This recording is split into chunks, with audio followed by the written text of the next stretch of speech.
Hello friends, welcome to JKSB clear concepts. So आज का session जो है वो लास्ट टॉपिक है हमारी इस वीक्स पोर्शन का, जो कि बचा हुआ था सिटीज एंड विलेज। ठीक है, बाकी सारे टॉपिक्स हम कर चुके हैं। अगर आपने वो सब नहीं देखे तो आपको डिस्क्रिप्शन में टेलीग्राम ग्रुप का लिंक मिल जाएगा, वहाँ पे आप ज्वाइन कीजिए। वहाँ पे आपको सारे लेक्चर्स मिल जाएंगे, या आप डायरेक्टली यूट्यूब से भी जो है प्लेलिस्ट दे सकते हो। प्लेलिस्ट का नाम है JKSSB 2025। ठीक है, इसकी लिंक भी आपको डिस्क्रिप्शन में मिल जाएगी। ठीक है, बाकी जो लेक्चर्स हैं वो पुराने हैं, नए लेक्चर्स JKSSB 2025 फोल्डर में आपको प्लेलिस्ट में आपको मिल जाएंगे। ठीक है, सो ये लास्ट टॉपिक है सिटीज एंड विलेज। चलिए स्टार्ट करते हैं।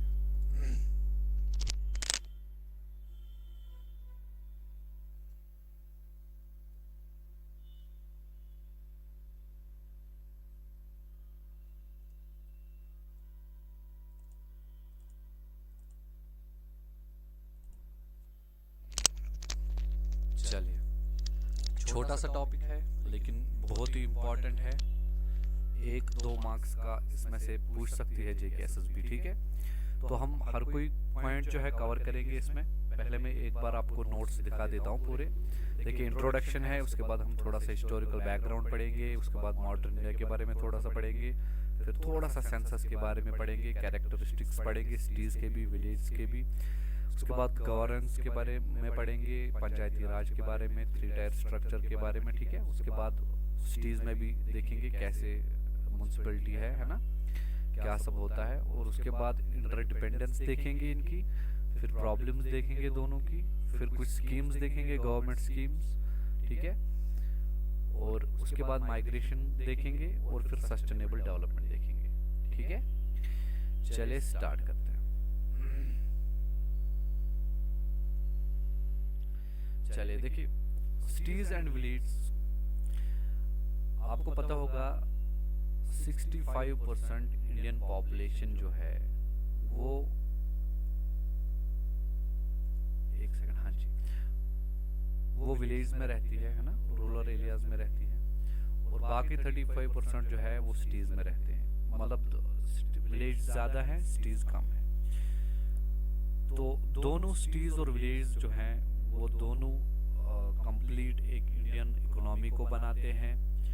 जितना इम्पोर्टेंस सिटीज़ का है अपने हिसाब से, उतना इम्पोर्टेंस विलेज का भी है अपने हिसाब से, है ना। दोनों चीज़ें साइड बाय साइड चलती हैं, आपस में दोनों डिपेंडेंट है ना। तो ये जनरल फैक्ट्स हैं, इसके बारे में तो SSB इंट्रोडक्शन के बारे में आपको नहीं पूछेगा।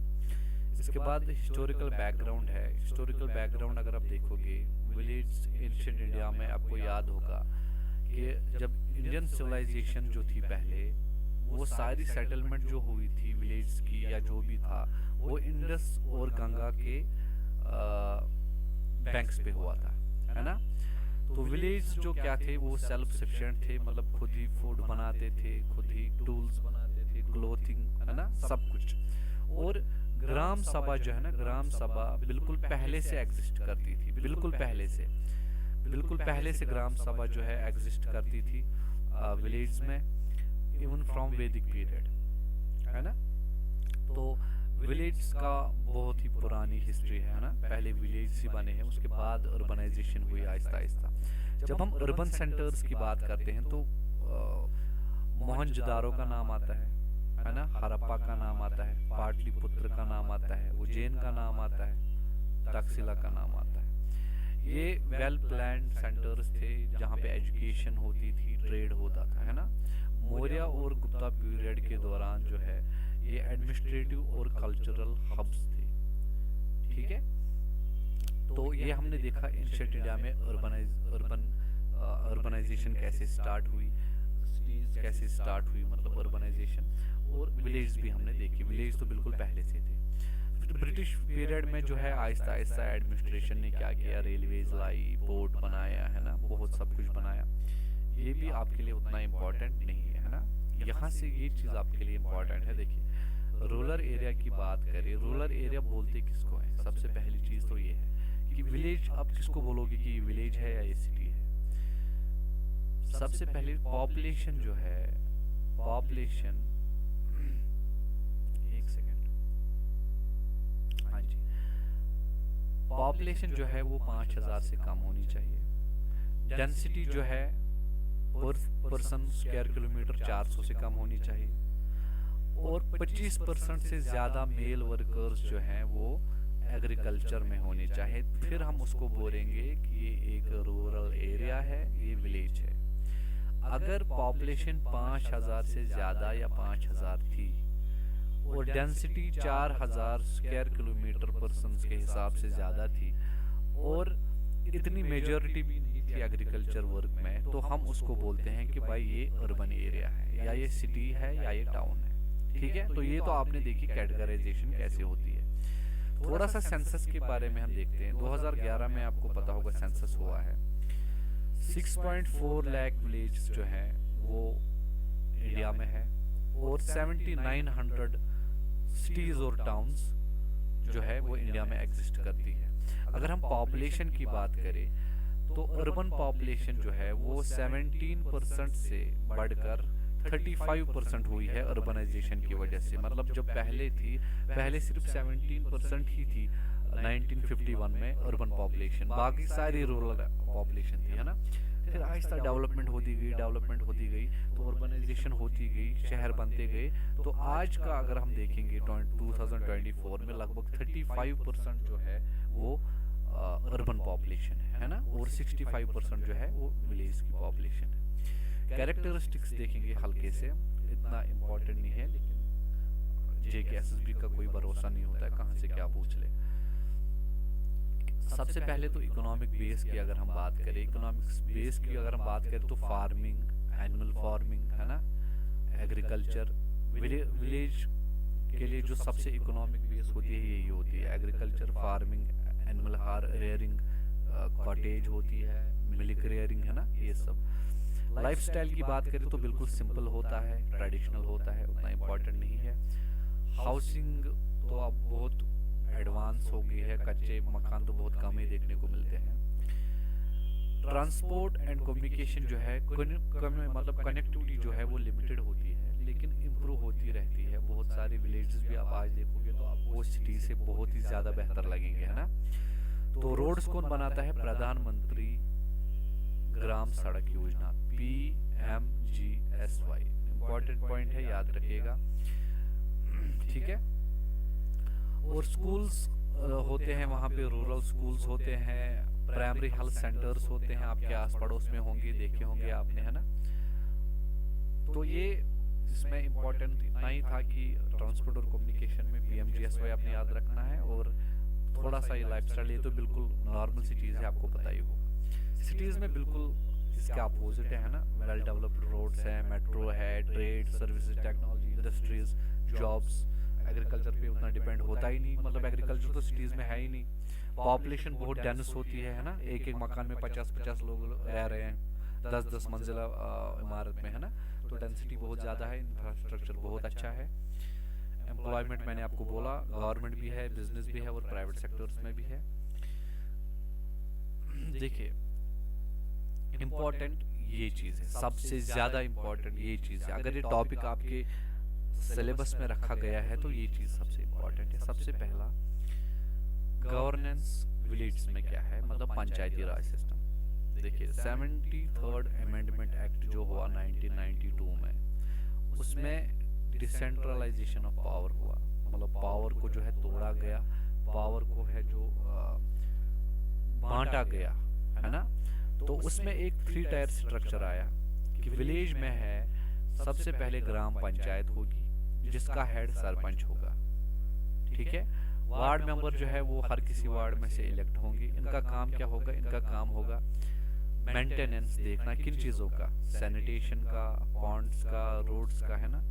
कुछ जो स्कीम्स आती हैं गांव के लिए उनको देखना, एग्जीक्यूट करना, उनको कितनी बर्थ्स हुई, डेथ्स हुई, मैरिज कितनी हुई, उन सब का रिकॉर्ड रखना, है ना। और वुमेन वेलफेयर के लिए काम करना। इसके ऊपर जो है और एक लेवल है वो है पंचायत समिति, जो कि ब्लॉक लेवल पे आती है, ठीक है। इसका हेड होता है प्रधान, या आप उसको ब्लॉक डेवलपमेंट ऑफिसर बोल सकते हैं। इसके फंक्शंस जो है ये इम्प्लीमेंट करती है डेवलपमेंट प्रोजेक्ट विलेज के अक्रॉस, ठीक है। और उससे ऊपर फिर ऊपर होता है जिला परिषद, जो कि डिस्ट्रिक्ट लेवल पे होती है। प्रेसिडेंट इसका या चेयरपर्सन जो है वो इलेक्ट होता है इन्हीं मेंबर्स में, और ये इसका फंक्शन होता है कि ये कोऑर्डिनेट करे पंचायत समिति और स्टेट गवर्नमेंट के बीच में, ठीक है। हो गया क्लियर? फंड्स आपको पता ही है, टैक्सेस जो आती हैं, गवर्नमेंट की ग्रांट्स जो आती हैं, जो डोनेशंस आती हैं, उससे जो है इनको रेवेन्यू मिलता है, ठीक है।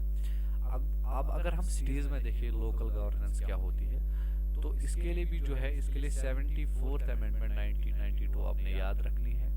इसमें भी 3 चीजें होती हैं। एक होती है म्युनिसिपल कॉरपोरेशन, जिसको हम नगर निगम बोलते हैं। ये देखिए, ये उन शहरों में होती है जहाँ पे पॉपुलेशन 10 लाख से ज्यादा है। एग्जाम्पल के तौर पे आप दिल्ली, मुंबई, कोलकाता ले सकते हैं, है ना। इससे थोड़े छोटे शहर जो है उनमें म्युनिसिपैलिटी होती है, जिसको हम नगर पालिका बोलते हैं।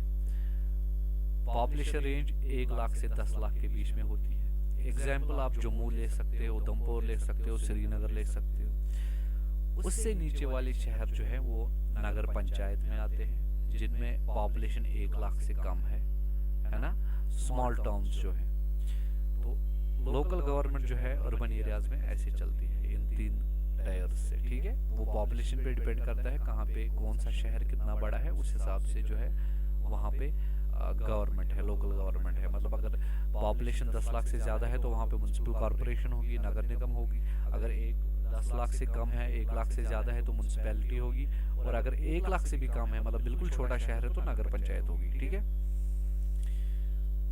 हाँ जी, अभी हम देखते हैं इसमें कंपोजिशन तो इम्पोर्टेंट नहीं है आपका। फंक्शंस आपको पता ही है कि टाउन प्लानिंग हो गई, बिल्डिंग रेगुलेशंस, पब्लिक हेल्थ, है ना। इंटरडिपेंडेंस आपको पता ही है। विलेज जो है सिटीज पे डिपेंड है, क्यों? क्योंकि supply of food, raw material और लेबर के लिए।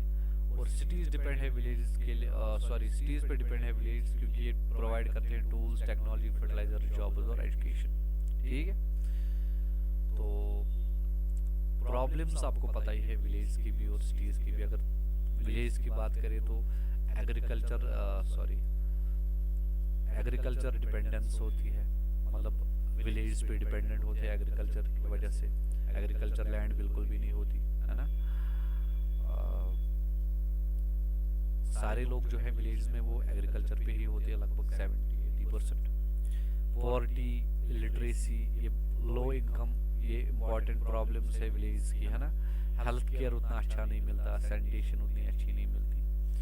लेबर शॉर्टेज की वजह से माइग्रेशन करनी पड़ती है सिटीज के लिए, है ना। और जेंडर इक्वालिटी अक्सर देखने को मिलती है, जो कि अब नहीं देखने को मिलती, लेकिन अभी भी इंडिया में बहुत सारी जगह जो है ये चीज आपको देखने को मिलेगी विलेज में, ठीक है। सिटीज की प्रॉब्लम ये है, एक तो ओवर क्राउडिंग बहुत ज्यादा है, लोग बहुत ज्यादा है ना। पोल्यूशन है, कंजेशन है, अनएम्प्लॉयमेंट है, रहने का खर्च बहुत ज्यादा है, जिसको हम कॉस्ट ऑफ लिविंग बोलते हैं। पानी की दिक्कत बहुत ज्यादा है, पानी के मैनेजमेंट की दिक्कत है, क्राइम बहुत ज्यादा होते हैं, और रहने के लिए घर नहीं है ना। तो ये सब सिटीज के प्रॉब्लम्स हैं, और वो सब विलेज के प्रॉब्लम्स हैं। कुछ इम्पोर्टेंट गवर्नमेंट स्कीम्स के बारे में बात करते हैं। सबसे पहले रूरल के लिए बात करते हैं। MG नरेगा आई थी 2005 में, ठीक है। तो ये गारंटी एम्प्लॉयमेंट देती है 100 दिन के लिए। दूसरी है PMGSY, जो कि गांव में जो है रोड बनाती है। ये हम गांव के बारे में ही, रूरल के बारे में देख रहे हैं। इसके बाद है PMAY,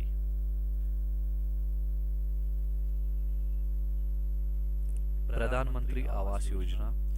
ये हाउसिंग जो है, हाउसिंग के लिए है, रूरल फैमिलीज के लिए। डिजिटल इंडिया आया, इंटरनेट एक्सेस मिला इससे विलेज को।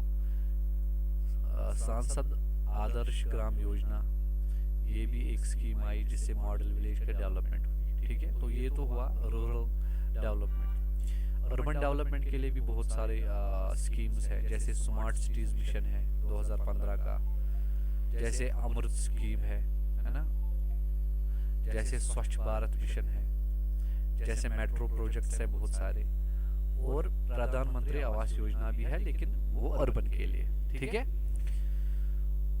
अच्छा, अर्बन रूरल माइग्रेशन क्यों होती है? सबसे पहला कॉज है एम्प्लॉयमेंट विलेज में जो है नहीं मिलती, बेटर एजुकेशन नहीं मिलती, सॉरी, हेल्थ केयर अच्छे से नहीं मिलती, इंडस्ट्रियलाइजेशन और मॉडर्नाइजेशन बहुत ज़्यादा है ना। ये सब कॉजेज है। और इससे इम्पैक्ट क्या होता है? इम्पैक्ट ये होता है कि पॉजिटिव इम्पैक्ट ये है कि भाई लेबर आपको सिटीज़ में मिल जाते हैं आराम से, क्योंकि विलेज से वो आते हैं। और नेगेटिव ये है कि ओवर क्राउडिंग बहुत ज़्यादा होती है ना, और रूरल में जो है पॉपुलेशन कम हो रही है। इसके बाद अगर हम देखें सस्टेनेबल डेवलपमेंट, इसके बारे में आपको पता ही है कि डेवलपमेंट बैलेंस चलती है, जितनी अर्बन में चलेगी उतनी रूरल में भी चलनी चाहिए, तो उसी को हम सस्टेनेबल डेवलपमेंट बोलते हैं ना। और बाकी इसमें कुछ इम्पोर्टेंट नहीं है। तो आपको इसमें क्या याद रखना है? एक तो ये याद रखना है मेजर गवर्नमेंट स्कीम्स, ठीक है। एक आपने ये थोड़ी सी प्रॉब्लम्स देखनी है, बिल्कुल बेसिक्स हैं। एक आपने ये स्ट्रक्चर देखना है, ठीक है, 3 टायर स्ट्रक्चर, विलेज का भी और अर्बन का भी। इसके अलावा आपने कैरेक्टरिस्टिक्स हल्के से देखने हैं, और ये चीज़ देखनी है कि रूरल एरिया किसको बोलते हैं, अर्बन एरिया किसको बोलते हैं। सेंसस के बारे में ये चीज़ें पता होनी चाहिए, ठीक है।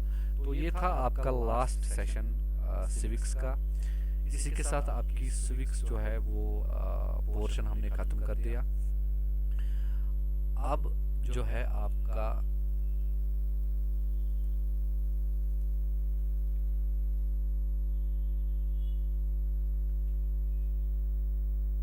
हाँ जी, अब जो है आपका सिविक्स पोर्शन कंप्लीट हो गया।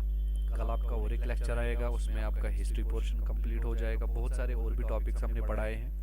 इंशाल्लाह आपको टाइम से बहुत पहले सिलेबस कवर किया जाएगा और बहुत अच्छे से किया जाएगा। ऐसा मटेरियल आपको मुझे नहीं लगता यूट्यूब पे मिलेगा कहीं पे भी।